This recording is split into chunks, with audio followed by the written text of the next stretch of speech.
Is he getting better? Dato' Syed? Okay, to live in 5, 4, 3, 2, 1. Good afternoon. Welcome to Inside Talk. I'm Ling, your moderator. We are honored to have Pakatan Harapan President, Dato' Sri Dr. Wan Azizah, Wan Ismail with us today.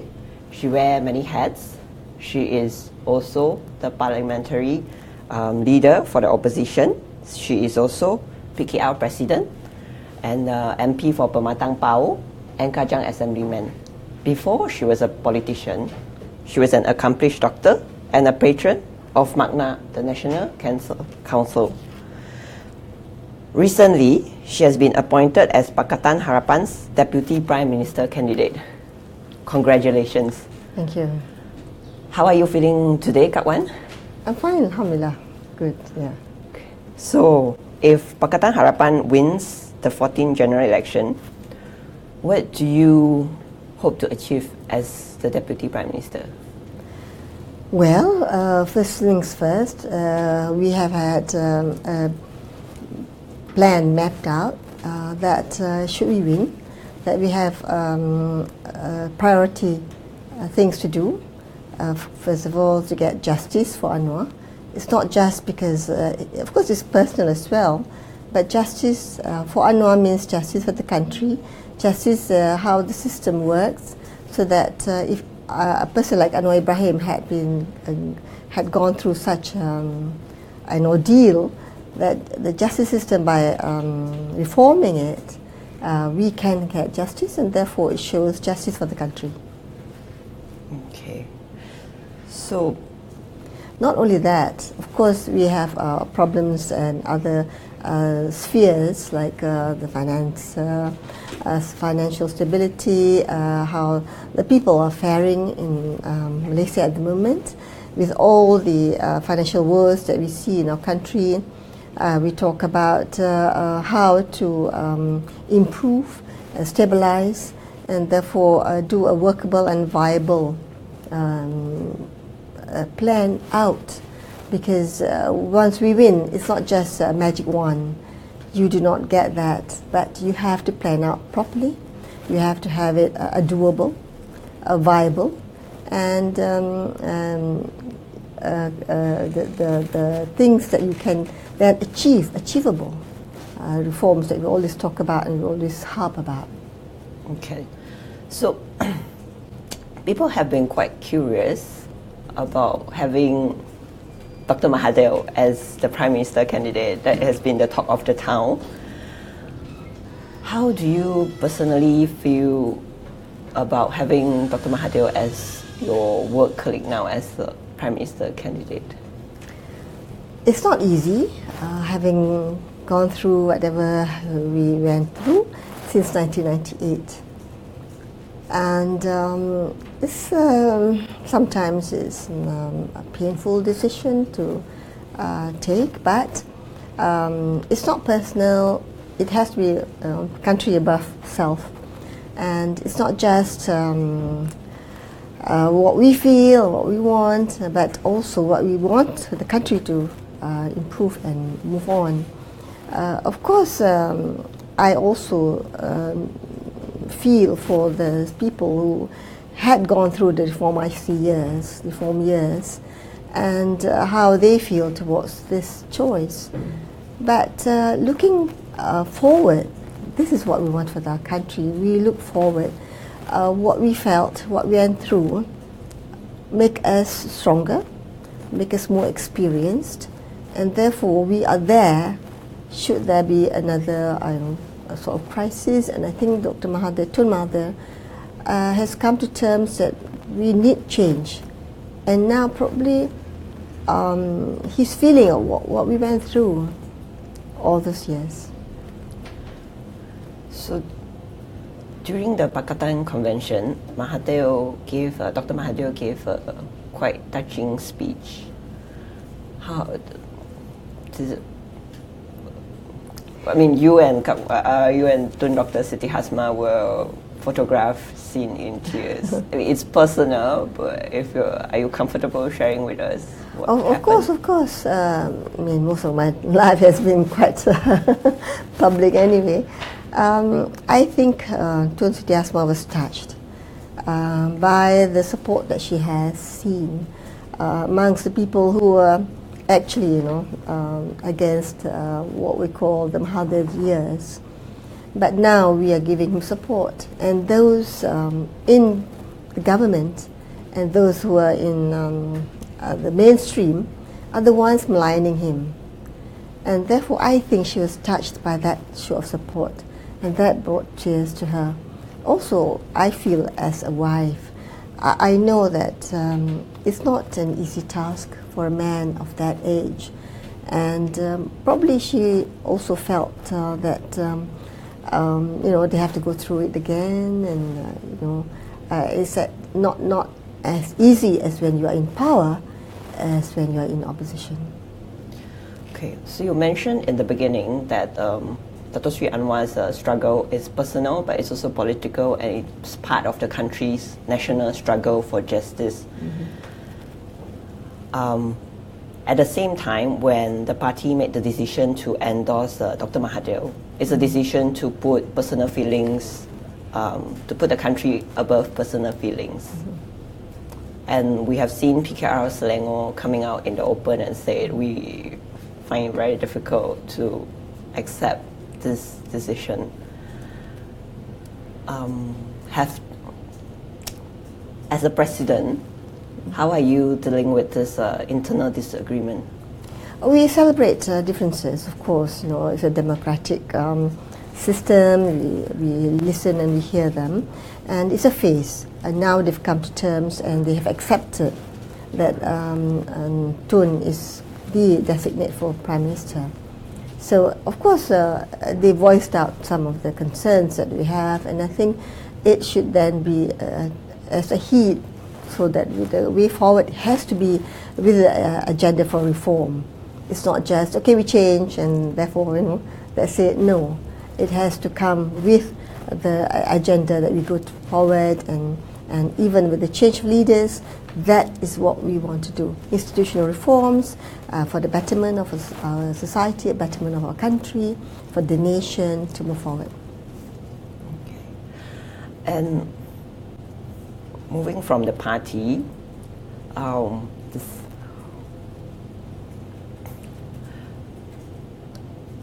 there's been so let's move on to women in politics. Yeah. Have you faced, personally, as a woman in politics for the past 20 years, have you faced discrimination because of your gender? Well, I really think that because I accepted many things in my life, so discrimination in a way that if you don't mind, doesn't matter, that sort of thing. You're saying there are. There's certain instances which I thought, well, okay, it's not a big deal, and you can get things done other ways, and so that helps me through, because if you want to, because it's our society is patriarchal, and of course also the culture, and I think we can contribute in different ways, and discrimination, to tell you the truth, it doesn't really bother me that much.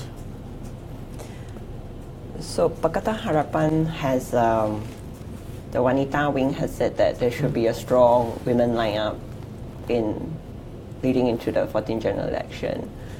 And there's been criticism that you cannot just be a seat warmer for your husband, Dato Sri Anwar Ibrahim. What do you say to that? I'm not a seat warmer. When I thought about that question, I said, a seat warmer is like a hot water bottle. I think I'm beyond that. I think I've done my share.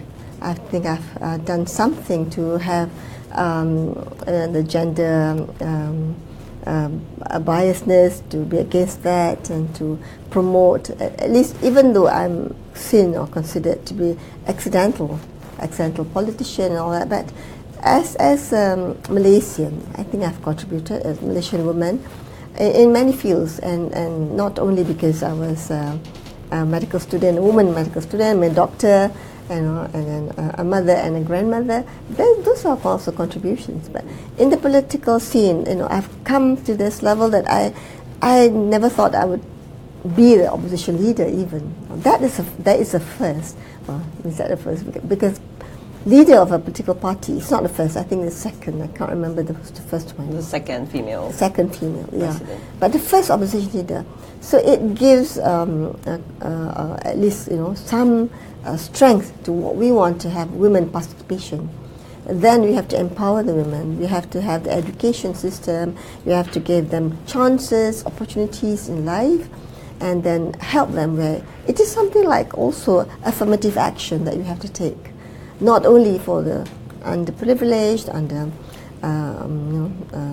the downtrodden, but also for women to come up. Because I think when I see in our neighboring countries like Britain, our colonial master before, and also now in New Zealand, we have women leaders. Even during a time of Hillary Clinton, she was touted. I mean, she was a presidential candidate. So these are times that are moving towards better times, that women are given these opportunities to express and actually, what you call that, bloom, for a better Malaysia. So you think now it's after 20 years, do you think things have improved for women politicians in the country? There are ups and downs. There were times when I thought there were more women politicians and more women ministers at one time. But this time when the Prime Minister had to take the Ministry of Women Affairs, I thought it was a bit, maybe we backwards. Yeah, it was a step backwards, yeah. Is it really important? So you think it's really important? Does it make a difference to have a women minister, more women parliamentarians, more women state lawmakers? Does women in this position necessarily champion women's rights? Or are more sensitive to the different needs? Yeah, they're more sensitive. I feel it's more sensitive to different needs of what women needs. Because I've read the criticism of Margaret Thatcher, for instance, even though she was Iron Lady and Prime Minister of Great Britain before Theresa May, of course. But during her time, her premiership, it wasn't seen to be like empowerment of women. She was like Iron Lady over a group of men, So. But I suppose we have the chances of getting a better deal when we have different levels of women participation and women to have the input and the women's perspective on this gender bias. So how do you think Pakatan Harapan and Barisan Nasional match up when it comes to this? I think we're doing better. Because in Selangor we have more women, assembly women, compared to the BN. So if Pakatan Harapan wins, will we see more women in the cabinet as well? Cabinet, you just have to win the elections first. Of course, we want more women candidates, and we have to win. If the winnability factor is affected, then we have to. I mean, there are different factors affecting the result. So we have to be realistic enough. That's one thing. You have to know that you want victory for all. And if you put women candidate, it's better, so be it. But if you think that there is not going to be an added factor, but we have to take risks and we have to push forward. Like I said, affirmative action, we have to go forward. I would really believe that more women candidates will be a good thing.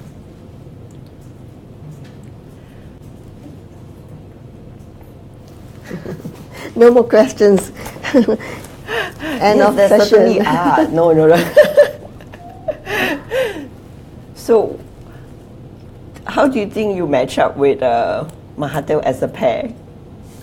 Do you think you will work well so far? How is the cooperation with him? So far, it's been good actually, because I think we're both doctors. I think with even Tun Setiasma, because I had a long relationship with them before, mainly with Tun Hasma, and Tun Dr. Mahathir was also from Kedah. I was raised in Kedah. I grew up in Kedah, so there is that link, and of course, whatever happened has happened. We look forward towards the future. And I think Tun Dr. Mahathir, as we have been working with him, he listens.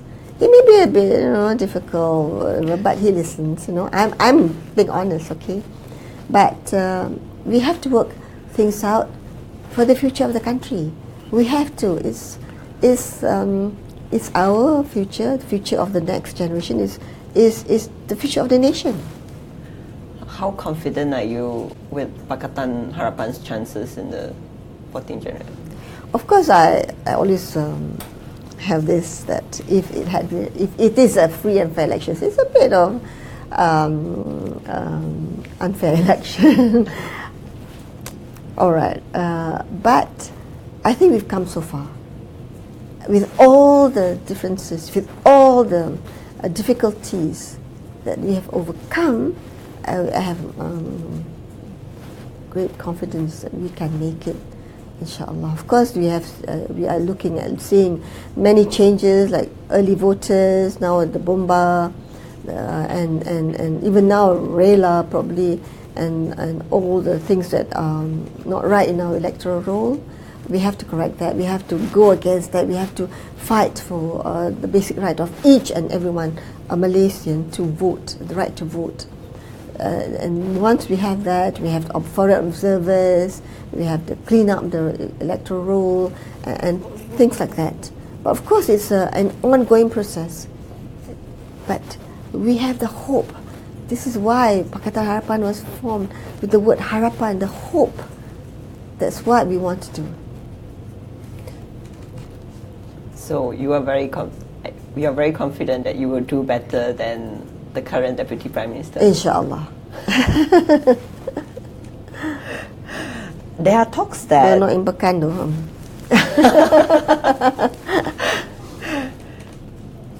There are talks that you might be leaving Pematang Pao. Is that true? I'm the incumbent. I will defend my seat. Changes happen. So at the moment, I will defend my seat. At the moment, you're going to defend your seat. Okay.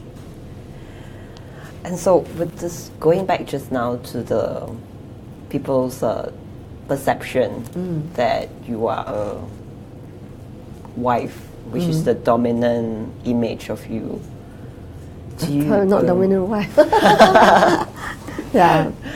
Which comes with the baggages that you are a more submissive, docile person. Is that true? I'm quiet. I am I look submissive probably, but I have a strong will. I think my upbringing so far, as a child, as a student and all that, and my choices are mine. But I think what's wrong with being a loyal wife, is something that I believe think. In. Yeah, of course, I want to be a good wife, and I want to be a good mother, a good citizen. I think it comes together, and if you think, well, I believe that my husband has been unjustly imprisoned. I have to fight. Not only because, of course, he's my husband, I have to fight, yes, but also my children. I have 6 of them, right? And also my grandchildren now. Do you mind sharing some of the difficulties that you face from being a doctor and transitioning to becoming a politician? Because I guess when you went to study, and I read that you got a gold medal in obstetrics and gynecology. Yes. So you're an accomplished doctor. So I imagine that when you were studying, you thought you were going to be a doctor your whole life. Yes. And 1998 happened. Not 1998, 1982 happened. 1982. 1982 happened when I married my husband. He was a teacher. He was a teacher for dropouts, okay? And I knew that he was a student leader, he was a young youth leader, but I believe that it's for the, like I'm a doctor. Why? You want to help people, you want to improve the lives of many. So that's why I entered medicine.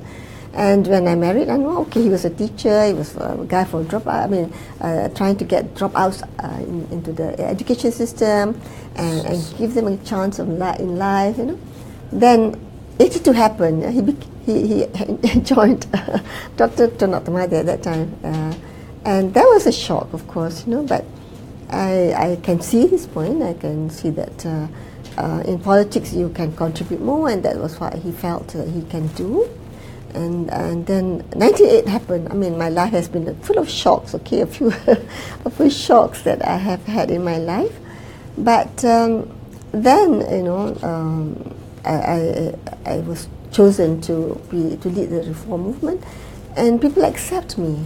Of course, it's not easy. I'm not a public sort of speaker person, I don't speak well in crowds. I hardly speak well anyway. You're doing fine. Oh, it's been years of practice, thank you. But, it has to be done. I really believe in the future of our country. I really believe that as a Malaysian who have grown those years and have had, at least a good life, a tertiary education, I worked, I served. I want the betterment of this country. If I sat back and maybe I can live comfortably, but I want to see, a betterment. So at that time, I have to overcome my fears, overcome my insecurities, overcome whatever disabilities I've had, and bank on whatever strength that I have too. I think, and then I think people see that. And you must have sincerity. I feel if you are sincere, you go forward and you say, "Come, please. You are Malaysian. You cannot leave the country to be going backwards or downwards or spiraling or whatever. But as a Malaysian, you have a role to play. You have to be that in the change for the country. So if you have that in you, maybe it's not seen the fire in me. People say I'm docile or anything, but it burns within. That God has given us a life, and given us a mind, and given us a bit of all the intelligence and all that. You have to then perform your duty as service to God. So I noticed just now that you said you were attracted to Dato Sri Anwar because he was a teacher who would teach a He wasn't that no? good looking at that time. He was tall and scrawny. So got better over the years after marriage. So you were attracted to that sense of justice to Yes. help the marginalized within him. Yeah. That is very important because I think for an activist, you need a life that is quite comfortable, quite secure, and all that. I felt that I wanted to give that. That's my contribution in my life, and the children and the family and that sort of thing.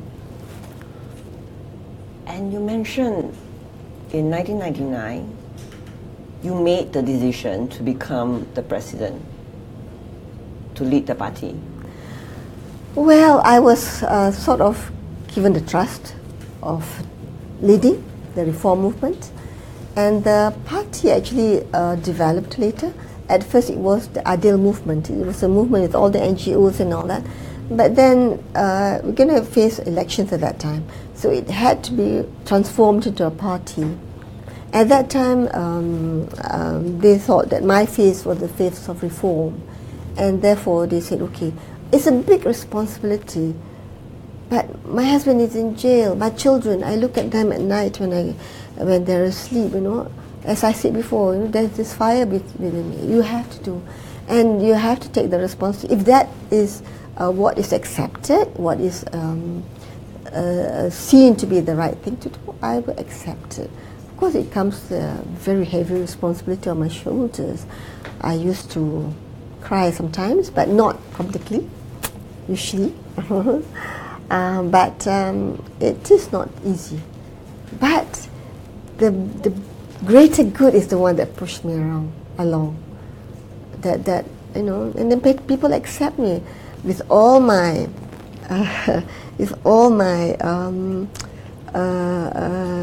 human flaws. Human flaws. They accept me.